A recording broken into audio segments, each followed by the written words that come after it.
So my career path has been interesting, probably different than others. I was in the military, in the Army for 21 years.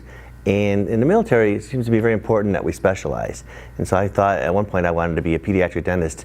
But as I met a couple of different diplomats at the American board that were involved in public health, I was really interested and intrigued of the work they were doing and the opportunities that they had and their ability to really affect populations. And so I went to a program at Michigan and trained for 2 years.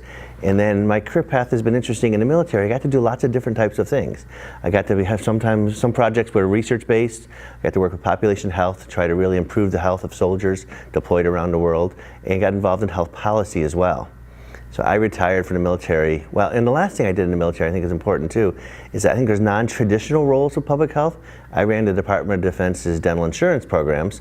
So a dental insurance program is not something typically we would think about a public healther working in, but it was interesting. We were able to put some of the principles of prevention and population health into a commercial insurance program, and so really used all that knowledge that I had in something that was non-traditional. And I think that's, as we talk about people looking for careers, that's interesting that everything isn't always traditional. When I retired from the military, I actually was a state dental director for a year in Wisconsin, working at the state level.